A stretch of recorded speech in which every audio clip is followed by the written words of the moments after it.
I was in that cage with him, and I know I had broke him. I know that he was basically on death's door towards the end of that fight. October 3rd, we found out earlier today over in Dubai, we are finally getting the rematch that we've all wanted. We've wanted it since January. We were worried for a minute that they were going to go in a different direction. We were wondering why they were delaying. There was all kind of posturing and weird comments being thrown out, but they got this one right, and it's even better this time because it's for the inaugural PFL lightweight title. It's Usman Nurmagomedov versus Paul Hughes, number 2, and the pride of Derry, Mr. Paul Hughes. Big news himself. On to talk about said big news. He joins us now on the program. Hello, Paul. How are you, my friend? Doing good, brother. How are you? I love that. I love the Celtics stuff behind you. What a great time that was. What a great year it has been for you. And thank God they made the right call. Now, were you playing with us with the rage bait tweet and all that? Were you working us, as they say in the wrestling business? I genuinely wasn't. When I seen that was the first I had heard of it, and it got me. Like, it definitely was. It rage baited me. It definitely did. When you said that, when you tweeted that to the official account, when they were talking about the lightweight finals being, or this lightweight fight right here, saying, hey, look, the winner is going to fight for the belt and all that stuff. And when I saw you say that, because you're usually like a mild-mannered kind of company guy, you're a good guy, you're very proud to be a PFL guy, you have flown the flag very, very well. I was like, wait a second. He's either messing with us or something has gone awry here. No, I genuinely was not messing. I don't know how that happened. I think it was something that was maybe proposed like way back earlier in the year that was a supposed plan, but obviously, things happened, knockouts happened, the fans wanted the rematch, and I think all credit to the PFL. They really did listen to the fans in this one, and they made the rematch. They made the fight that everybody wants to see, and huge credit to them for doing that. Do you think that if people weren't vocal, if people weren't talking about it, they would have gone in a different direction? Potentially. I mean, I think it's definitely a good sign that they have seen like the hype for this fight, and they have truly seen what the fans want to happen, and they've made that happen. So I think that's a huge positive. Were you ever worried? A couple of times. I was worried a couple of times. When? Didn't help things. Well, I think to be completely honest, to cut to the chase, like Usman was just refusing to fight me, and that is just the reality. Like, I could give the whole stories and this and that, but the reality is he was just straight refusing to fight me, and they probably just had to look for other options. But then I think push come to shove, and they were like, no, this is happening, and here we are, the fight's done. And so do you have any idea why he was refusing to fight you? I mean, probably because he doesn't want to get absolutely battered, to be honest. No, to be truthful, I think there was clips of him that went up after the night that we fought, and it was like, oh, Paul needs to win 2, 3, 4 more fights until we fight again. So I think that he kind of gave away his mindset there. And then it kind of got to the points where I was like, I'd heard that they wanted to do this rematch, and then I was like, what's going on here? I just need to go to the source and find out what's happening. And I literally just texted myself on Instagram, and I was like, basically, this rematch needs to happen now. Like, what? This was just after I KO'd Bruno, and he writ back saying, you need to win one more fight, brother. That guy, I didn't know that guy. You need to win one more fight. So he basically just told me that what was going down then, and that's what it was. And it took so long, I think, to actually get it done then. I think he was still just straight refusing to fight me. Wow. But ultimately, he is not bigger than the company. And as I say, credit to the PFL for getting this fight done. And I will deliver absolutely once again. And I plan to get that belt and keep that belt for a long time. Do you know how they ultimately got him to agree to it? Do you have any idea? I have no idea. Probably a bundle of cash, I would estimate. Yeah. Everyone's got a price. And so when he DM'd you back there, like, did you guys go back and forth? Like, when he says to you, you got to win another one, do you say to him anything? I think I just said no. I think I said the rematch has to happen now. You know that it's best for business. Okay. And then he didn't get back. But at the end of the day, what's best for business for him is not to fight me, because he's going to get smashed. And then whatever his plans are, whether he was class, but I'm going to completely ruin that entire plan. and I'm going to be the champion, and I'll be calling the shots around here after that. Do you genuinely believe that he is worried about fighting you, that he knows that he's going to lose if he fights you, and that's why he was dragging his feet? I genuinely do, because, you know, obviously now we're starting to fight again. There's going to be a whole build-up. It'll be a case of, oh, the excuses will come out. Oh, Habib wasn't there, or I didn't get a proper. Oh, Habib wasn't there, or I didn't get a proper training camp, or I was sick, or this or that. I underestimated him. But all these narratives can go out there, and he can tell himself that all that he wants and push that out there. But ultimately, I was in that cage with him, and I know that I had broke him. I know that he was basically on death's door towards the end of that fight, and had that head clash not happened towards at the very end of the fourth round, where he got a full 3-minute recovery, there is absolutely no chance that he was going to do another full 6 minutes with me and me not finish him and get him out of there, because he was a broken man. And you just watch that fight again, you watch that head clash in round number 4, you watch the momentum change in the 2 to 3 minutes before that. It was night and day that he was done in there. I had broken him, and there was no chance that he was going to survive. Whenever my coaches just said to me, "Empty the tank," which they can do, and I will do that, and I will and if I have to do that again, I will. So yeah, I do believe that. I don't know if you saw, and by the way, I just want to mention you did tweet this just for the record earlier today. We just showed the tweet, but I want to read it to the audience. This is your tweet.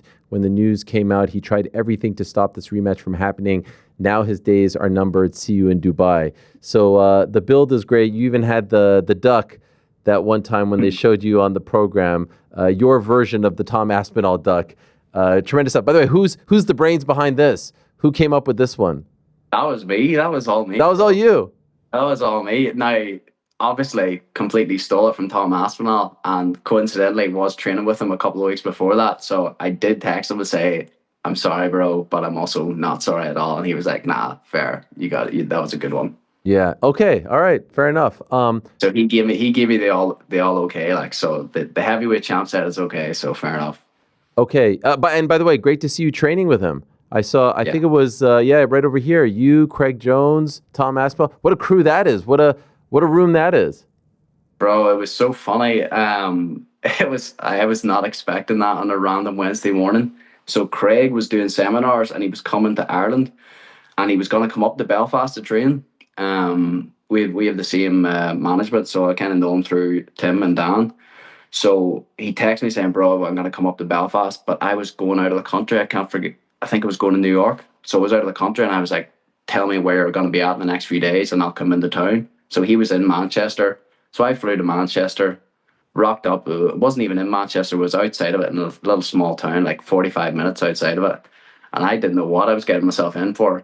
Walked into the gym, and there's Tom Aspinall training as well. So I was like, "All right, lads, how's it going?" Will you do more of that? Oh yeah, absolutely. I picked up so many good details from Craig just in that one training day. It was phenomenal. Really, really good nuanced details that are going to be a huge help, and have already been a huge help to my training. Any chance you have him in your corner? He's had some success against the Dagestanis, the Khabib team. We'll see. There's been talks of it. Maybe he will be in the corner this time. Wow. Okay. Very, very, very, very, very, very interesting stuff. This morning, once this news came out, I do believe the manager for one, Usman Nurmagomedov, tweeted at you, Ali Abdelaziz. Did you happen to see his tweet?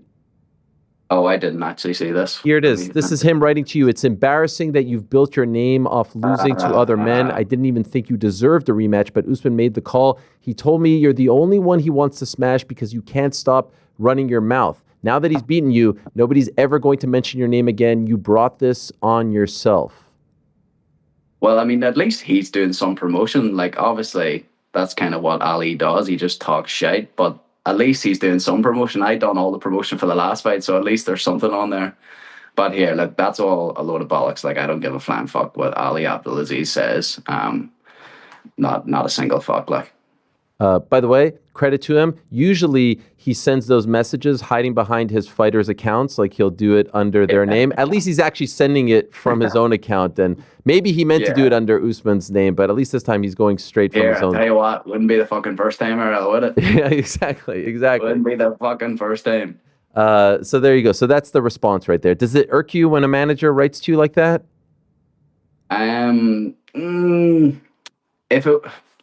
Because I know he's doing this on behalf of his athlete to help his athlete promote, I understand the business aspect of it, and it does help his guys, so I get it. If it was another manager, I would kind of be pissed. I mean, ultimately, no manager or coach really should be talking shit about a fighter, in my opinion. It kind of pisses me off. So, but I kind of get his thing. I just don't give a fuck. I really don't give a fuck what he says at all. So. I don't know if you saw this, but someone who's been sort of like anointed as a PFL spokesperson, Jonathan Coachman, formerly of WWE, he's a broadcaster. He did a press conference where he was like, hey, maybe we don't do the rematch. Maybe we have them fight on the same night against other people, and if they win, they fight each other. Did you see him saying this, and did you have a reaction when you saw that? And was that ever actually in play? Was that a possibility? Yeah, I seen the clip. I think it was after one of the shows recently. Yeah, August 1st. To be honest, I actually had no idea what he was talking about. And I still don't. I don't even mean that in a disrespectful way. Maybe he was trying to get. I genuinely just don't know what he was on about. My understanding was the fight was kind of already done at that point. This is like 12 days ago. Oh, it was only 12 days ago. Yeah. No, it probably wasn't signed at that point, but I think it was agreed. But then again, as I said, like it only got signed recently because Usman was delaying at this time. Yeah. Like I'm genuinely not just making that up. Like that is the storyline of this fight. I mean, Ali's tweet, whatever it said, like Usman says that you're the only guy who wants to fight. Like I know that that's fucking bollocks. Like I know that is a lie. So that's why I don't care what he says. Fair enough. Could I ask, going back to Dubai, the scene of the last fight, do you have any issues with that? No, I have no issues with that because it's not going to be a decision this time. Okay. So there's no worry about any sort of judging or anything like that? No. Okay. We did have Ardam Lob on the show last week. He talked about being invited by you to do some training. Is that going to continue leading up to this? He's also on the card. Yeah, I seen he's on the card, and it would be great to have him up here. I mean, we've had John Mitchell join us there, who's another Irish fighter that is fighting on the same card. He actually lives in Dubai, but he's moving to do his camps here in Belfast. So we've got a hell of a team. We've built an unbelievable team here in Belfast. Honestly, Ariel, like we're really, really doing something special here. We're in that phase where nobody really knows yet, but I think in the next couple of years, I think we'll have that blow up like SBG did back in the day in Dublin. That is certainly already happening here in Belfast, and we've just got a phenomenal team, and it's open door. You know, I would obviously be amazing to train with Ardam. I think he's the man. Like I really, really respect him. And anybody else that wants to come train, we're open doors. Like we're working hard. We want to be the best. We're performing at the highest level now, and yeah, welcome it.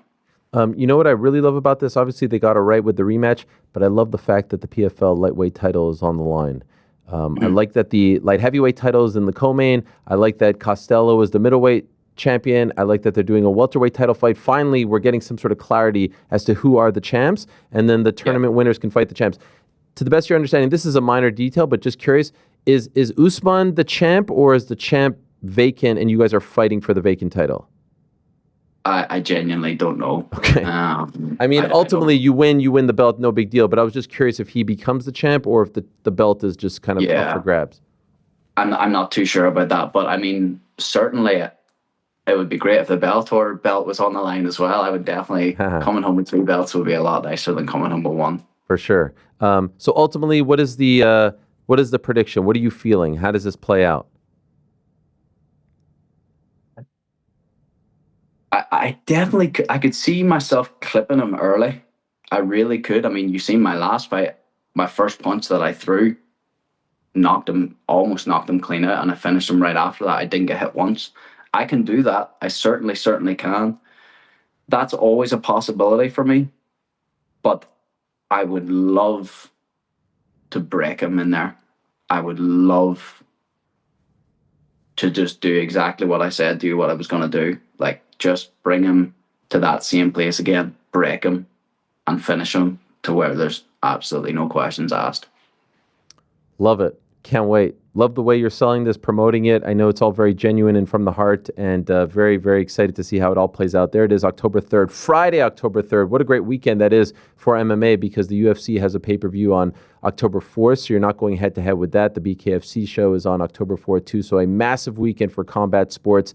The rematch we all wanted, the fight we all wanted, and as of right now, August 13th, still a front runner, in my opinion, for Fight of the Year, for 2025 Fight of the Year, and that first fight happened all the way back in January, so looking forward to seeing how you guys can top this. Thank you, Paul. I know it's late out there. I appreciate it very much. Good luck to you in training. Can't wait to see you in action on the 3rd of October. Appreciate it, Ariel. Always a pleasure and an honor to be here. And please say hello to Claire for us as well. And here, not just Claire, John, my dad as well. So Ariel, he discovered YouTube and the TV about 3 or 4 months ago, and honestly, all he does is watch your show. Yeah. I love it, but it kind of annoys me. Why? Every time I come home, he's like, "Did you see this guy at Ariel's show this week?" And I'm like, "No, I didn't watch the 40-minute interview of a guy I don't know." Like, well, come on. "Oh, but you want to hear about this and that?" But it's so shout out to John as well. Claire and John, gents, thank you so much for the support. We appreciate you very much, and you're welcome to come on the show the next time Paul is here. And thank you for watching. When he's not watching, thank you for keeping him up to speed. We appreciate you guys. 100%. Thank you, bro. Thank you, Paul. Up the Hugheses. Yeah. What a great time for the family, and what a big fight that is going to be. Looking forward to it very much. PFL figuring it out, getting the titles on the line, making things happen. Thanks for watching this video. Before you go, if you haven't already, hit that subscribe button for us. Also, give us a thumbs up, leave a nice comment. These things go a long way. And while you're here, do check out the rest of the channel. We've got live shows and full interviews, clips, and a whole lot more. We're doing big things here, and we appreciate your support very much.